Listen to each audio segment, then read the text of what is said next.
Hola, mi Colombia del cambio. Reflexiones sobre el desgaste de una oposición que le toca, entre comillas, sudar camisa ajena para en forma fallida y con condimentos fake pretender desvirtuar absolutamente todas las ejecutorias y conceptos del cambio para justificar la tosuda mediocridad, hoy evidenciada, de nuestra inviable y antidemocrática historia de más de 200 años como tal, de dudosos gobiernos plagados de despropósitos. Para llamar de alguna manera a quienes han sido la semilla, el abono y los principales fertilizantes de los más de 212 años de nuestra histórica violencia, hagamos un recuento. Conquista y colonia, aquellas familias de encomenderos, de virreyes y otras autoridades españolas que se creyeron, entre comillas, patricios, ejemplo de las casas Valencia en el Cauca, Arana en el Amazonas y otras parecidas en todo el territorio descubierto, esclavizaron, exterminaron y sometieron muchas tribus nativas con esa vocación violenta, criminal, saqueadora de las civilizaciones europeas. Hubo muchos detonadores y abonadores de esa violencia. Los precursores de la independencia embelecaron a los esclavos, a sus esclavos, servidores afros, nativos y mestizos de pacotilla, con el grito de la independencia y promesas que nunca cumplirían.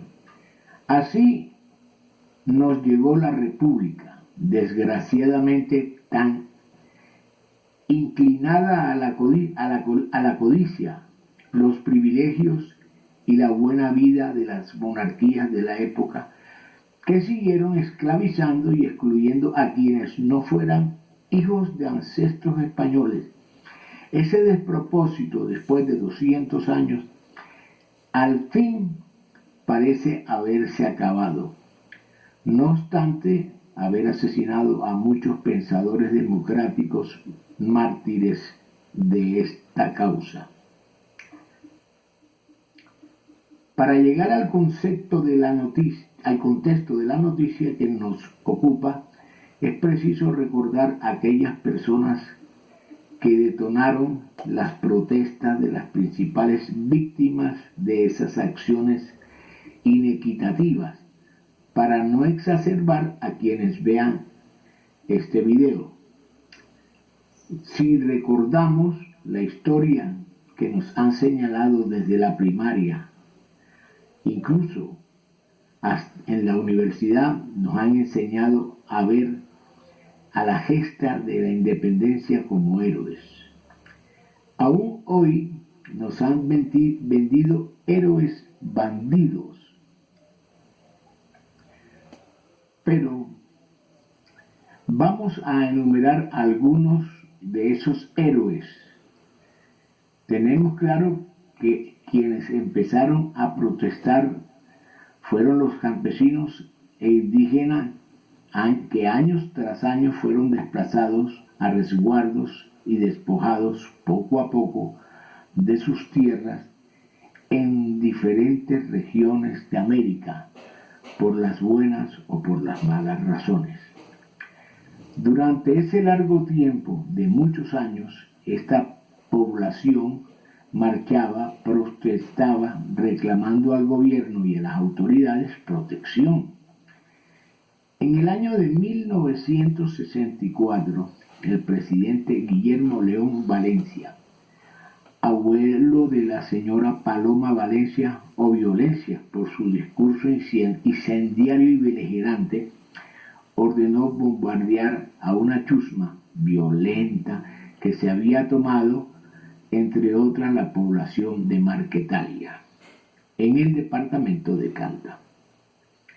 Ese bombardeo graduó a esos campesinos con lujo de razones como guerrilla, Fuerzas Armadas Revolucionarias Colombianas, entre paréntesis FARC. Sus protestas reclamando tierras en diversas formas les había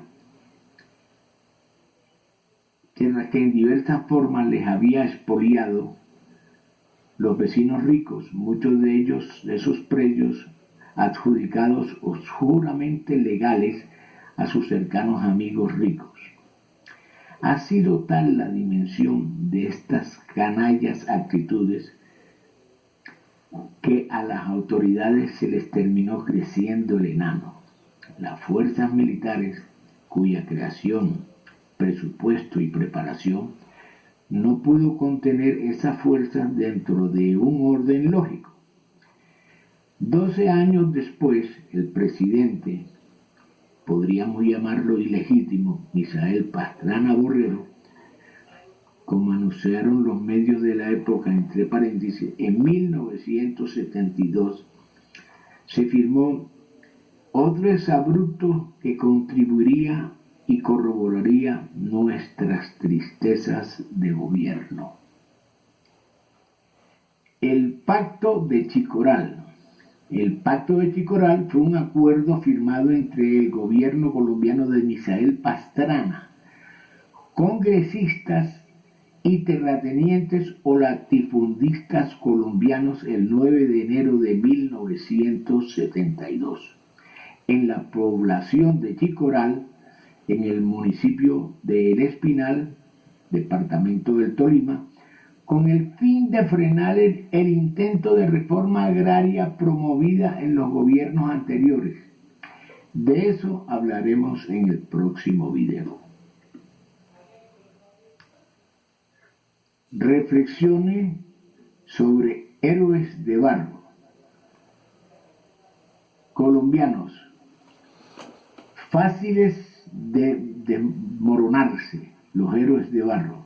Posterior a la FARC, otros grupos parecidos, el ELN, el EPL, reclamaban y protestaban por lo que la oligarquía, desde el gobierno entre bambalinas, le habían expoliado. Obstinadamente, a las fuerzas militares, con órdenes de defender la fallida democracia, les quedó grande esa misión. A estas alturas había aparecido un héroe en Antioquia, Pablo Emilio Escobar Gaviria, quien llegó a ser miembro del Congreso, y con él otros héroes. Al revés, ellos eran empresarios transparentes, pero las utilidades del narcotráfico le hicieron perder los estribos. Hablo de los hermanos Rodríguez Orejuela en el Valle del Cauca, Gilberto y Miguel, y toda su organización empresarial con un organigrama estructural de grupo industrial y sus refinamientos. Estos últimos pusieron en aprietos a otro héroe, Ernesto Samper Pizano, quien desde la presidencia de la República los persiguió hasta menguarlos y por último terminaron extraditados por los gringos. ¡Qué paradoja! De ahí, Pablo Emilio Escobar Gaviria, a la sombra, construyó el espejismo de otro héroe, quien llegó a la presidencia de la República de Colombia. Hizo trizas la Constitución del 91 y quiso hacer trizas el proceso de paz de su sucesor, Juan Manuel Santos, y terminó extraditando a Estados Unidos a sus principales amiguis. Gustavo Petro fue elegido por una mayoría indiscutible. Más de 11,5 millones de colombianos votaron por él y nadie podrá decir nunca que se robó la elección o que llegó a la presidencia de Colombia mediante un fraude electoral.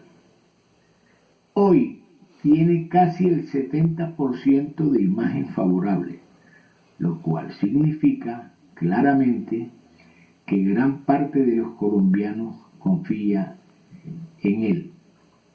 Si Petro mantiene la democracia, respeta la propiedad privada y defiende la libertad de expresión, Colombia habrá dado una gran lección al resto del continente. Si la historia cambia, si su gobierno da un giro radical a la izquierda en el futuro y decide replicar el tenebroso camino del socialismo, yo no pensaría que el socialismo es el tenebroso, es el comunismo y ya no existe. También el país tendrá que enfrentar las consecuencias de sus decisiones. Así es la democracia. Recordemos, nunca la disfrutamos en Colombia hasta ahora. ¿Hasta dónde debemos los colombianos estar de acuerdo con la propaganda política de los grandes medios de comunicación en poder de, entre comillas, el sistema, que más parece el órgano de propaganda nazi de la Segunda Guerra Mundial en manos de Paul Joseph Goebbels, quienes aún con la soga en el cuello comunicaban que iban ganando la guerra. Así comenté una publicación en Facebook, abro comillas, cabeza hueca, señor, aterrice. Las FARC, desde antes de Gustavo Rojas Pinilla, eran chusmeros, enfrentados a sus mismos bandidos y codiciosos jefes de los dos partidos de la época que legislaban para nosotros los colombianos. Rojas duró lo suficiente para aplicar una paz con democracia y funcionó como tal, hasta cuando él, Gustavo Rojas Pinilla, no se dejó manipular por la corrupción política que ya había contagiado a esa clase, lo mismo que usted, y le dieron golpe de Estado, habiendo gobernado no como lo ha hecho ver la historia. La realidad fue que los dos partidos ya afectados de corrupción y violencia, para hacerse pasito, inventaron el Frente Nacional, creando una repartija sin límites. El pecado de siempre, los campesinos excluidos, siguieron siendo la piedra en el zapato y llevaron la peor parte. Concentrados en Marquetalia, Guillermo León Valencia les declaró una guerra desigual y la perdió. Ese fue el ascenso de chusmeros a guerrilleros, y de allí el país ha venido como el forro, en una nota en fa mayor sostenida. Si se volvieron guerrilla porque desde el principio el comandante del ejército de esa época, Alberto Ruiz Noboa, en desacuerdo lógico para no exterminar a los chusmeros que protestaban con justa razón, se retiró a la fuerza cuando quiso darle un golpe de Estado a Guillermo León Valencia. No podía haber todo un batallón para exterminar a quienes habían sido despojados de sus parcelas a la fuerza y con engaños, como los señoritos precursores de la independencia. Pregúntale a Paloma si tiene idea cuántas tribus indígenas exterminaron sus antepasados. Hasta aquí la reflexión de la Marimonda del 33. Gracias, amigos, por ver estos videos. Señalen el pulgar de su preferencia. Suscríbanse con la campanita y por favor, envíen comentarios. Hasta la próxima.